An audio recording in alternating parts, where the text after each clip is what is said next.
e as partes tentam achar ali o meio termo para rescisão contratual. Tem a possibilidade dele continuar trabalhando nos bastidores do São Paulo. A gente trouxe também essa informação aí, né, com algum cargo, quem sabe, na diretoria. E aí, Kaique, para mim tem duas coisas nessa história, né? Eu acho que, assim, cara, tá muito arrastado já para ter esse meio termo de uma rescisão contratual. Parte dele é a decisão por uma questão de saúde, tem que ser respeitado isso, mas aí também é fim de linha, tinha que estar já certa essa saída. E aí entra uma outra coisa também. O Oscar na diretoria, cara, de repente não é o melhor caminho, hein? Eu não vejo o Oscar com esse perfil. Você enxerga, você que é um cara também que tá ali nos bastidores, né? Que, assim, conversa. Eu sempre tive uma visão, que aí pode estar muito equivocada, de que o Oscar é aquele líder mais tímido, não é aquele cara tão efusivo, não é que você precisa ter um cara para gritar no vestiário, não é isso. Mas eu nunca imaginei o Oscar com um cargo fora de campo no São Paulo, logo que ele encerra o contrato. Eu acho a ideia não tão interessante, Kaique. A minha crítica com relação ao Oscar sempre foi, por exemplo, eu citei algo que eu fui criticado até em parte da temporada passada, quando eu falei que, por exemplo, numa decisão de chamar a responsabilidade, bater no peito, chamar para si o peso da camisa do São Paulo, talvez seja uma característica que eu atribuo mais ao Luciano do que propriamente ao Oscar. Eu não vejo o Oscar ao longo da carreira, e não é uma crítica a isso, tá? O Oscar teve uma carreira praticamente irretocável. Foi lamentável aquilo que aconteceu com ele nessa reta final agora de São Paulo, mas ele teve uma carreira, ele sempre foi um profissional, né? De uma carreira que a gente não pode falar absolutamente nada. Pode ter ressalva com relação ao jogador em si, qualidade técnica, enfim. Mas também foi um cara que ao longo da carreira, no alto nível, no auge dele, sempre foi um cara que desempenhou e jogou muita bola. Mas ele não tem essa característica de líder, ele nunca teve essa característica de voz ativa. Pelo menos eu não consigo imaginar ele no vestiário do São Paulo inflamando os demais jogadores ou chamando a responsabilidade de uma palavra, de um incentivo, ou de chamando a responsabilidade, solta a bola em mim que eu vou resolver. Eu vejo isso mais do Lucas, eu vejo isso mais do Luciano, até um pouco mais do Caleri, que também é um cara um pouco tímido. Eu também vejo isso, também vejo um pouco mais essa característica do Oscar, não. Agora eu fico pensando, um cargo na diretoria que poderia surgir, não seria a mesma coisa que já faz o Muricy? Porque o único cargo que poderia trazer algum tipo de experiência do Oscar seria aquele elo entre diretoria e elenco. Né? Eu acho que seria o único cargo que seria viável, que já traria uma experiência para o Oscar. Ele já conhece todo o elenco de São Paulo, ele poderia ser aquele cara, o elo ali entre as decisões da diretoria, as conversas dos jogadores. Eu acho que ele poderia servir nessa função. Para essa função, já tem o Muricy. A menos que tenha mudado muito com a saída de Belmonte, Nelson e Chapecó, e o Muricy exerça outra função importante agora no São Paulo. E a função, teoricamente, do Muricy tenha ficado em aberto. Caso contrário, eu não vejo nenhum sentido, Gabi. Eu sou o time Rafinha, Kaique Silva, para esse cargo, e é o que o Matheus concorda. Na festa de fim de ano, inclusive, a gente viu algumas imagens, né? Alguns funcionários postaram e tudo mais. Cara, o Rafinha que tava no comando do pagode lá no CT. Tava com cavaquinho, o pessoal tirando foto em volta dele e tal. E ele tava no comando ali. Inclusive, não sei se você também teve a confirmação, mas eu fiquei sabendo por uma pessoa que teve funcionário que soube da demissão meio que em massa, né? Soube da própria demissão ali na festa, na confraternização de fim de ano no churrasco do CT, assim. Sim, também soube dessa. É uma loucura. Funcionário demitido pousando de Salvador na última rodada. Teve muita coisa na reta final. Eu até pensei se eu ia na confraternização do AT depois dessa. Eu falei, será? Já pensou se o AT usar a mesma tática do São Paulo? Tô lá confraternizando, tomando uma com o Ricardo Senna, com o Gabriel. Pô, então, tá aqui um papelzinho para você assinar a rescisão. Tô fora, Zé louco. Por isso que lá na rádio também, na Transamérica, agora TMC, o meu contrato ele vence em abril. Em março, a menina do RH vai ser bloqueada no WhatsApp. Se quiser me demitir, vem aqui na minha casa. Perfeito. Enfim, Matheus, queria o seu comentário a respeito do Oscar. Acho que tá muita enrolação com essa história, tem que assinar logo, ele já topou que vai aposentar, tudo mais. Entendo que esse anúncio tem que ser dele, isso é fato, ele tem que falar as palavras que ele quiser, aí convoca uma coletiva, faz uma entrevista, que seja. Mas não dá também para enrolar, até porque, assim, 2 de janeiro já, né? O ano já virou, já é um negócio, assim, que já voltaram os treinos, e aí o São Paulo tem que entender o que vai ser da sua folha salarial também para a próxima temporada, Matheus. Com certeza. Primeiramente, Kaique, não duvide nada dessa diretoria ardilosa do Arquibancada Tricolor, tem que tomar muito cuidado realmente com relação a isso. Mas sobre o Oscar, a gente fica um pouco receoso com relação a realmente essa nova função que ele vai desempenhar, tendo em vista que ele não aparenta ser um jogador representativo desse estirpe. A gente vê, por exemplo, como o Gabriel bem citou, no Rafinha, mais um jogador que poderia exercer essa função, fazer esse elo entre a diretoria e os jogadores, uma vez que ele tem essa função de liderança clara, evidente, a gente percebe nesse jogador. Um outro jogador que poderia também exercer funções de bastidores seria o Luiz Gustavo. Só que depois daquela entrevista fatídica após o jogo contra salvo engano, foi o Internacional de Porto Alegre que ele deu aquela entrevista? Não, foi o 6-0 contra o Fluminense, né? Isso.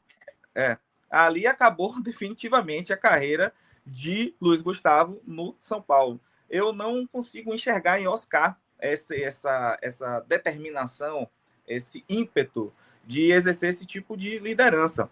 Mas falando sobre a sua carreira como jogador, também concordo com o Gabriel, acho que já deveria ter anunciado, porque isso também cria na torcida uma expectativa de que ele possa continuar, algo que a gente sabe que não vai acontecer devido à sua condição de saúde. É uma pena que Oscar, nesse ano de 2025, não tenha conseguido jogar, né? Ele participou praticamente de 21 jogos, 22 jogos com a camisa do São Paulo. Para quem acompanhou aquela novela no início da carreira dele, lá pelos idos de 2019, quando ele deixou o São Paulo, talvez isso doa mais ainda, porque a gente nutria a esperança de que ele pudesse voltar e aí pudesse devolver aquela dor que a gente enfrentou na época, mas infelizmente não deu certo. É um cara que é um jogador que recebe vencimentos altos e que a gente não sabe o que vai acontecer daqui para frente, mas se ele ocupar realmente um cargo da diretoria, é uma aposta. Eu acho que as apostas da diretoria não são muito lá confiáveis, mas eu não consigo enxergar, concordo com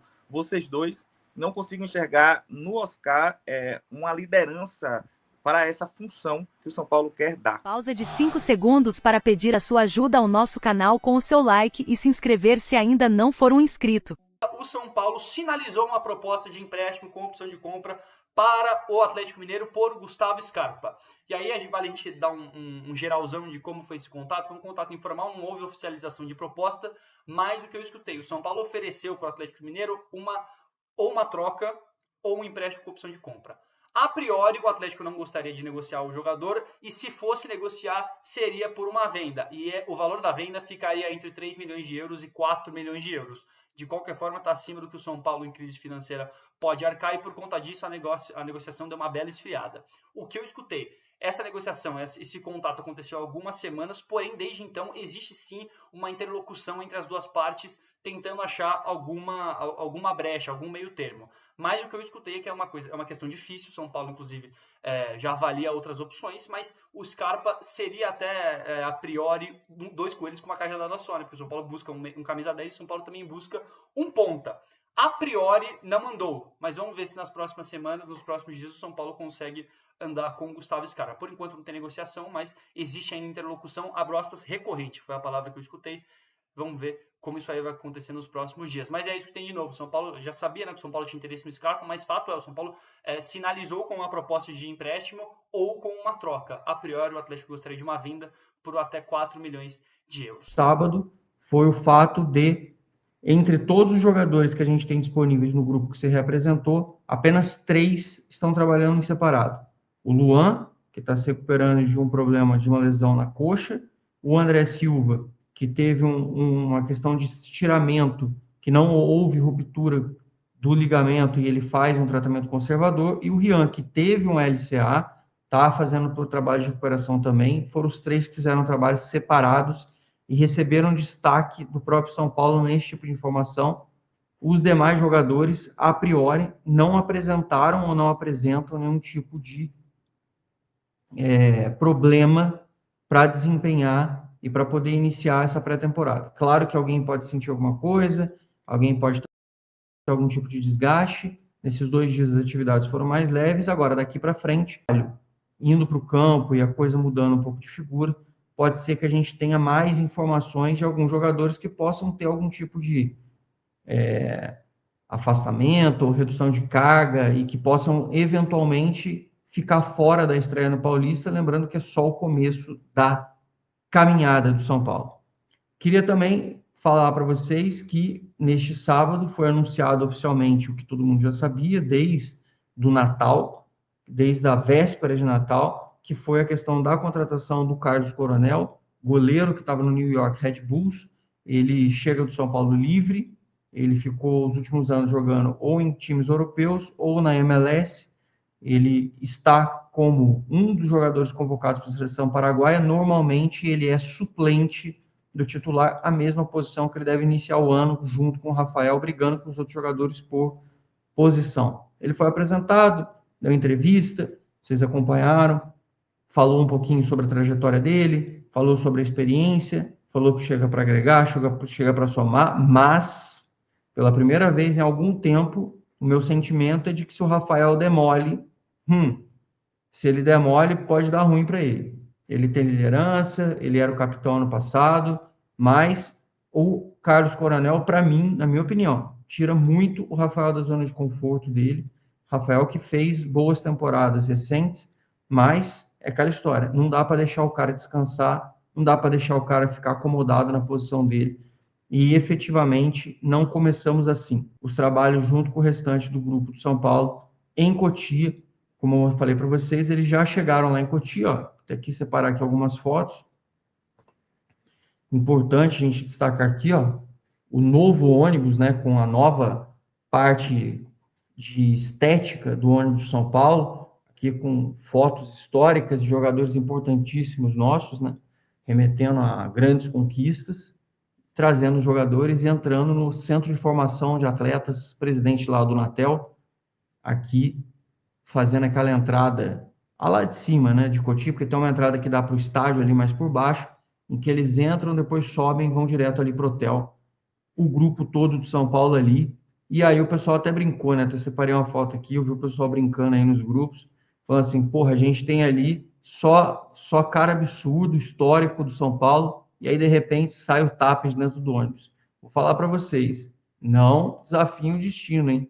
Vai que o Tapia tem aí reservado para ele um grande momento, um momento decisivo também, e o Tapia que está com o contrato assinado com o São Paulo até 2029, é nosso atacante aí, e estou ansioso para ver ele jogando junto com o Caleri, como é que vai ser os dois juntos ali, porque é uma dupla quase que de MMA ali na frente, brigando com os zagueiros. Se o Caleri já gerava incômodo, se a gente viu o Tapia incomodando os zagueiros, vamos ver como é que, se a gente vai se incomodar com os dois jogando ali, ou se eles realmente vão dar muito trabalho para a defesa dos adversários.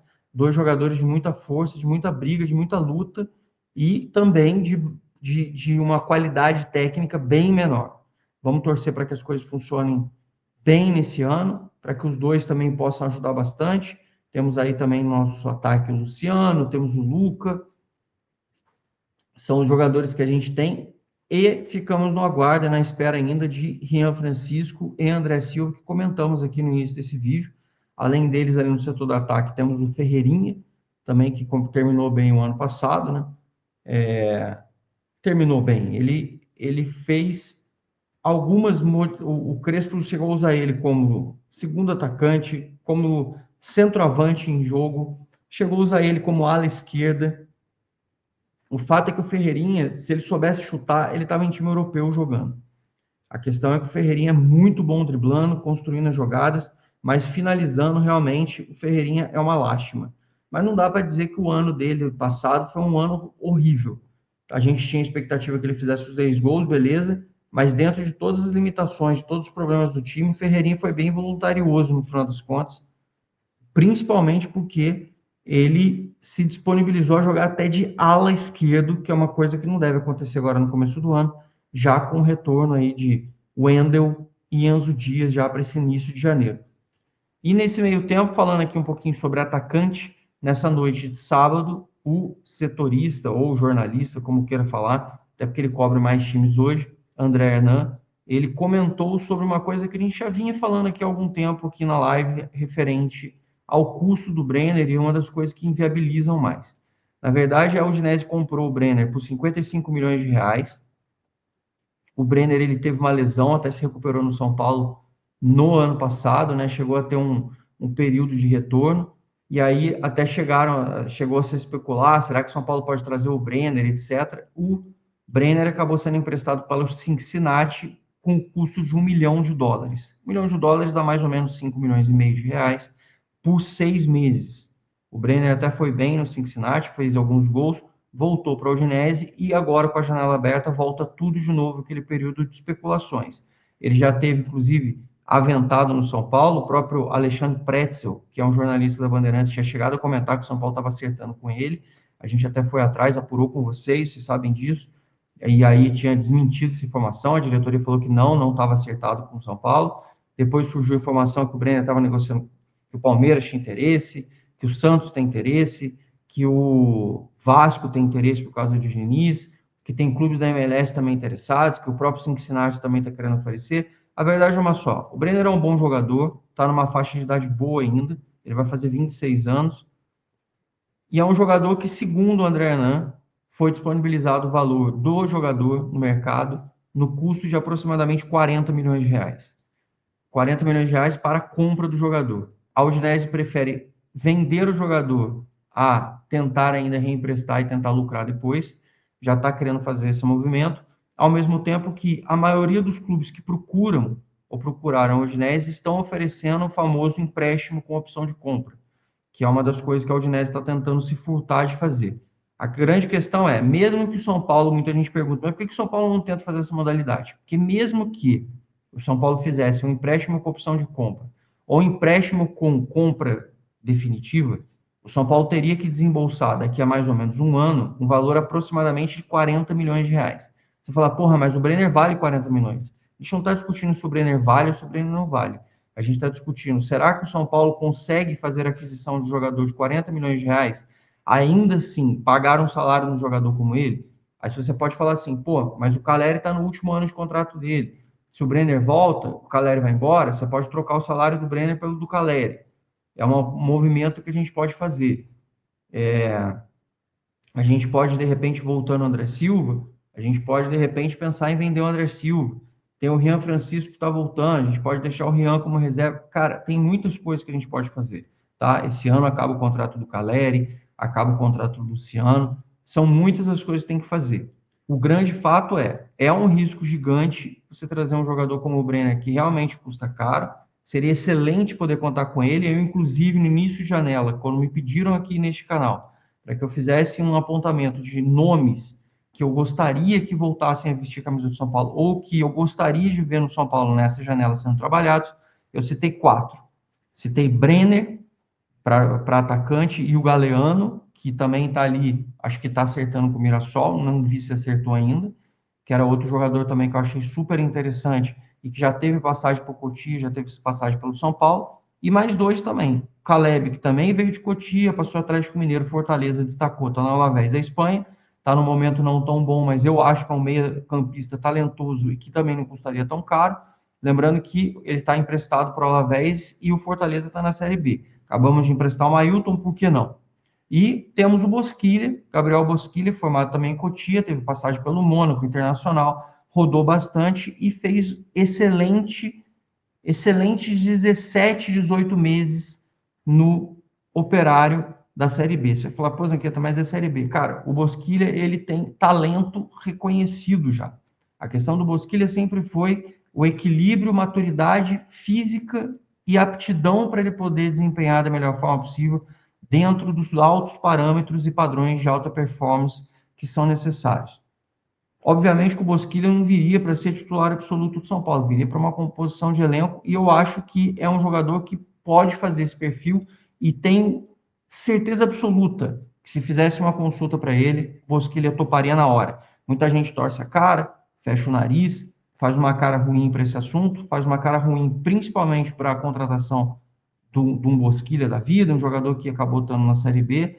Mas, amigos, ele tem muita bola, ele tem gols marcados, ele tem assistências, é um cara que está sendo super participativo e com risco baixíssimo de alguém que não sentir a camisa, porque já jogou bem com a nossa camisa, inclusive quando era garoto. Agora mais adulto, mais maduro, depois de tudo que passou na vida, e principalmente agora que está estabilizado, com certeza poderia agregar e ajudar bastante a mais o São Paulo. Seguindo em frente aqui nas informações que a gente tem, o próprio André Hernan, que falou aqui sobre o Brenner, 40 milhões de reais, né, o custo dele junto ao Udinese, também informou que, mediante as especulações recentes que surgiram de que o Bahia estivesse interessado também em disputar o Alan do Flamengo com a gente, o André Hernan disse que consultou o Bahia referente a esse assunto e que o Bahia desmentiu categoricamente que esteja interessado no Alan. Então, o Alan, neste caso, segundo o André Hernan, não é um concorrente direto do São Paulo para o pleito dessa contratação. Uma outra informação referente também a contratações de jogadores, o Ferrarese, como vocês lembram, além do Botafogo que tinha interesse em contratar o nosso zagueiro, um time que já tinha feito consulta ano passado e voltou a fazer consulta esse ano é o Inter Miami, que é o time do Lionel Messi, inclusive foi campeão no final do ano, foi escolhido o melhor jogador e tudo, estavam procurando um novo zagueiro para o time deles. Isso todo mundo já sabe, o Ferrarese estava ali numa possibilidade de sair,